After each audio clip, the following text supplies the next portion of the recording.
Welcome to another edition of Biloxi A to Z, the insider's guide to what's happening in Biloxi. This is being recorded for Friday, June the 17th, 2022. We'll take you to a ribbon cutting at a waterfront amenity. We'll have your weekend preview and weather forecast, and take a refreshing look at a city landmark. But first, we begin today with an update from the Biloxi Fire Department, who also has some advice on how to stay cool during the excessive heat warnings we have been experiencing. Joining me today is Biloxi Fire Assistant Chief Jason Davis. Thanks for joining the show today. It's good to be here. Thank you for having us. Well, thank you. Well, in the Biloxi Fire Department, I know you are busy like you always are, but tell us what's going on right now. I tell you, it's so much going on in the Biloxi Fire Department. We are in the midst of our Kids Academy. Right now we have like children all over the place at our main station, so we're excited to have them there. So they're drinking a lot of water, trying to stay hydrated. It's really hot outside now during this time of year, but they're having fun. And we're having fun at the Biloxi Fire Department, and we're running a lot of calls now during this time of year.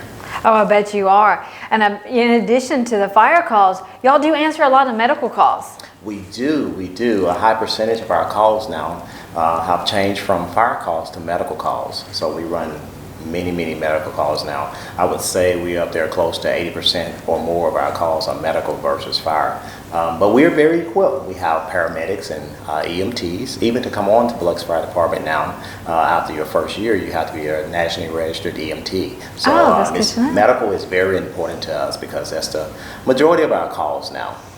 I bet right now with the summertime with this heat, y'all probably running some calls of people getting overheated. Oh my, yeah, so many calls now because of heat exhaustion. Mm-hmm. We have in our community, we have people that love to exercise, love to walk for a lot of exercise, but also so many people work outside. And with the temperatures up in the 3 digits, it makes heat exhaustion so easy to get to, So it's very important that we take the precautions when we're outside in this heat. And sometimes when you don't have air conditioning, we need to take precautions when we're inside.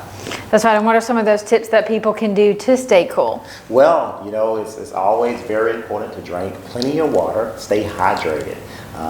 While you're staying hydrated, be very quick to take breaks. Don't wait on the breaks. Mm-hmm. Don't try to, overdo it when you're working outside. Take plenty of breaks, drink plenty of water. And one of the things that's really big that sometimes we forget to do, make sure that you protect your skin. So use that sunscreen. It's very important. True.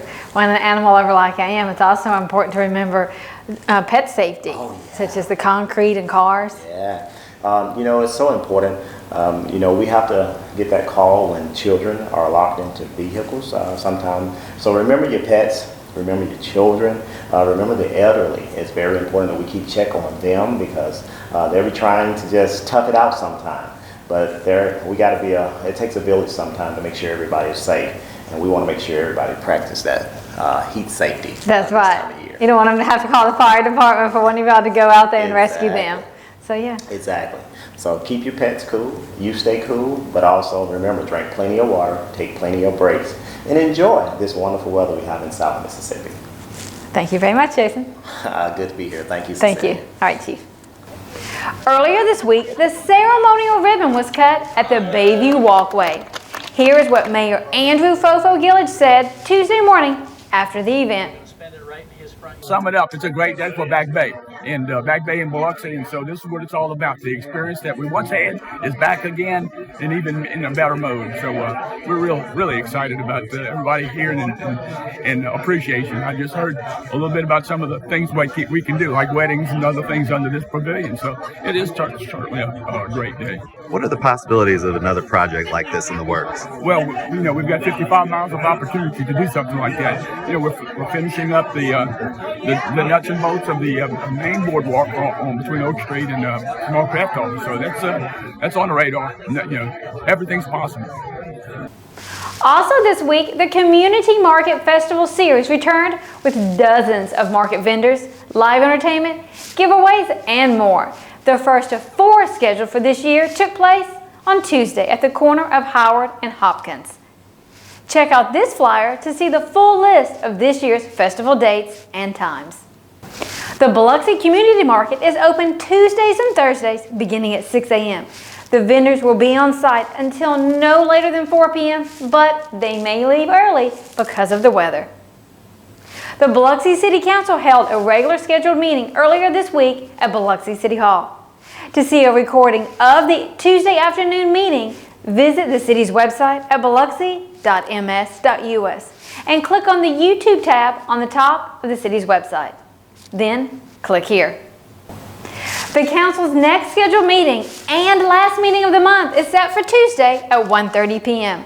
To see the agenda and meeting schedule, visit the City Council page on the city's website by clicking here.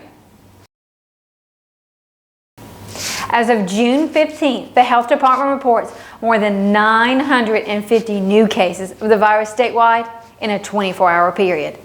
No new deaths were reported.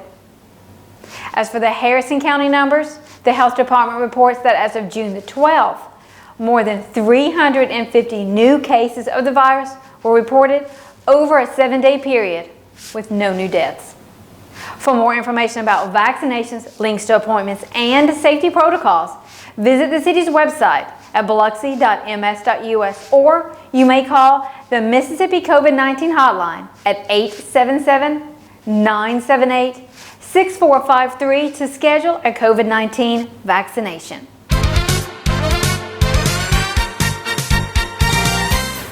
Well, if you haven't already noticed, the weather has been HOT, and I mean hot, humid, and somewhat hazy this week. And it's not even officially summer yet. This weekend, however, you can expect some of the hottest weather of the year, with highs reaching the mid to upper 90s in some spots. Sunshine will be abundant for Juneteenth activities happening this Saturday. At John Henry Beck Park, the Movers and Shakers Social Club will host a unity walk at 9 a.m. Admission is free and walk-up registration will begin at 7:30 at the park along Division Street. If you need more information about any of these events related to Juneteenth, just call the Parks and Recreation Department at 388-7170. The Biloxi Shuckers return home this week from Chattanooga as baseball action comes back to MGM Park. The Shuckers will take on the Pensacola Blue Wahoos for another homestand. If you need tickets to any of the games, just visit biloxishuckers.com. And over at the Mississippi Coast Coliseum, the South Mississippi Summer Fair continues for a final weekend. Named a multi-year top 20 event by the Southeast Tourism Society, this jam-packed family-friendly event is full of sideshows and live music that are all included with your admission. Unlimited ride wristbands are also available to purchase. Just visit MississippiCoastColiseum.com for more information. Also this weekend, there is a lineup of entertainment happening at Ground Zero Blues Club on Howard Avenue. Go to groundzerobiloxi.com for more information. And as always, look for all sorts of events in the Biloxi Community Calendar, which is located in the June issue of B News Monthly. It can also be viewed on the city's website just by clicking here. And I just want to take a moment to say Happy Father's Day to all the dads out there watching. We leave you today with a refreshing look at one of Biloxi's landmarks, the White House Fountain. The fountain with its cascading sprays of water was built in the 1920s. Stay cool out there. Have a great weekend, and we'll see you again next week.